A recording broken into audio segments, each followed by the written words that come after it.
అక్కినేని వారి ఇంట పెళ్లి బాజ మోగింది. పెళ్లి బాజ బాగానే మోగిందండి. కానీ ఎన్ని ప్రశ్నలు వేసేటట్టు మోగిందో అసలు పెళ్ళి. ఎందుకు అంటారా? మీ అందరికీ అర్థమయ్యే ఉంటుందండి. మీరందరూ కూడా యూట్యూబ్లో చూస్తున్నారు కదా. ప్రతి ఒక్కళ్ళ నోట కూడా ఇంత తక్కువ జనంతో నాగార్జున గారు ఎందుకు ఇలా చిన్నబ్బాయి పెళ్లి చేశాడు, అఖిల్ పెళ్ళి ఇలా ఎందుకు చేశాడు, ఎంతో అంగరంగ వైభవంగా చేస్తారు అనుకున్న పెళ్ళి మొన్ననే కదండి నాగ చైతన్య పెళ్ళి ఎంత హుందాగా చేశాడు. మరి ఇదేంటి అఖిల్ పెళ్ళి ఇలా చేశాడేంటి అని చెప్పి ప్రతి నోట కూడా ఒక ప్రశ్న అయితే వేసుకుంటూ ఉన్నారు.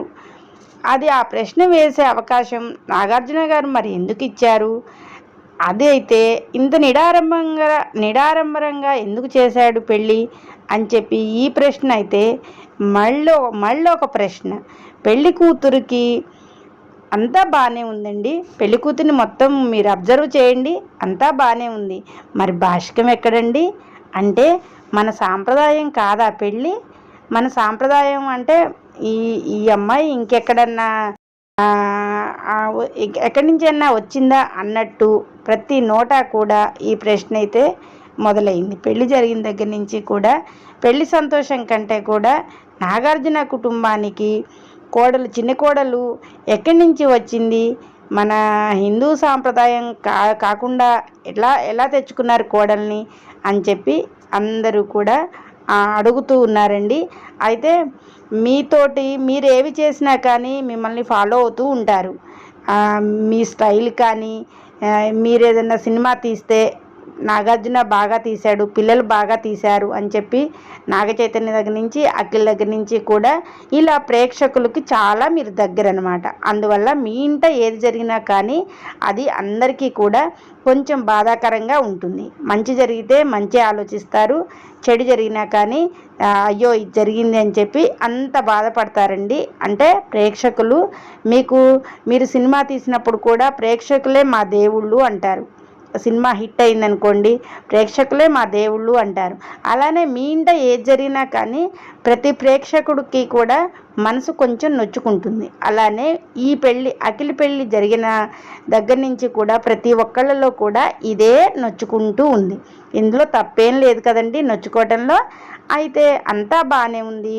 మరి తండ్రి రాత వచ్చింది అని చెప్పి చాలామంది అనుకుంటూ ఉన్నారు. అంటే ఇంతకుముందు అఖిల్కి నిశ్చితార్థం దాకా వచ్చి ఆగిపోయిన పెళ్ళి మరి నాగచైతన్య సమంత ఎంత ఇష్టపడి చేసుకున్నారో అందరికీ తెలిసిన విషయమే. మరి వారి పెళ్ళి ఇలా జరగడము, మరి మొన్న శోభితతోటి పెళ్ళి ఘనంగా జరిగించారు. మరి ఇప్పుడు ఆమె చేస్తున్న వీడియోస్ కానీ అలాంటివి కొన్ని, మరి సమంత విషయంలో మీరు సమంత అలా చేసిందని చెప్పి సమంత నుంచి డైవర్స్ తీసుకున్నారు. మరి శోభిత కూడా అక్కినేని వారి కోడలు అంత హుందాగా ఉన్నట్టు అనిపించటం లేదు. అది అందరి నోట వినపడే మాట అన్నమాట. అది మరి గమనించుకొని అన్ని విషయాలు అత్తమామలు చూసుకోవాలి కదా. మీ ప్రెస్టేజీ గురించి అత్తమామల కంటే కూడా ఇంకెవరూ చూసుకోరు కదా. మరి మీరు ఏం చేస్తున్నట్టు అని చెప్పి నాగార్జున గారిని ప్రశ్న అడుగుతున్నారండి. మరి మీరు నొచ్చుకోకుండా ఇద్దరి కోడళ్ళు కూడా మంచిగా ఉండేటట్టు వాళ్ళ కుటుంబాలు బాగుండాలని చెప్పి చక్కగా వాళ్ళు 100 ఏళ్ళు కలకాలం కలిసి బతకాలని చెప్పి అందరం కోరుకుంటూ ఉన్నాము. ఇలాంటివి జరిగినప్పుడు ప్రశ్న వేస్తారు. అలానే మంచి జరిగితే మీ గురించి మంచి చెప్పుకుంటారు. మంచి కంటే కూడా చెడు ఏదైనా జరిగిందంటే చెడు బాగా ఫోకస్ అవుతుంది. చెడు ఏది జరగకుండా చూసుకోండి. మీ కుటుంబం మంచిగా ఉండాలని చెప్పి మనస్ఫూర్తిగా కోరుకుంటున్నాము. ఏది ఏమైనప్పటికీ ఇప్పటికైనా కానీ మీ అన్నయ్య కానీ అఖిల్ కానీ మీ నాన్న చేతిలో ఒక పాపనో బాబునో పెట్టారనుకోండి, ఇవన్నీ కూడా హుష్ కాకి అవుతాయి అన్నమాట. అందరి నోట నానిన మాటలన్నీ కూడా టపక్కన వెళ్ళిపోతాయి. అలా ఉంటుందన్నమాట. ఏదైనా కానీ వైరల్ అయినప్పుడు వీడియోస్ అన్నీ అందరి నోట అట్లానే ఉంటాయి. అవన్నీ మళ్ళీ మనం తగ్గించుకోవాలంటే ఇలాంటివి జరుగుతూ ఉండాలి. మిరాకిల్ జరిగినప్పుడు అన్నీ కూడా మటుమాయమైపోతాయి.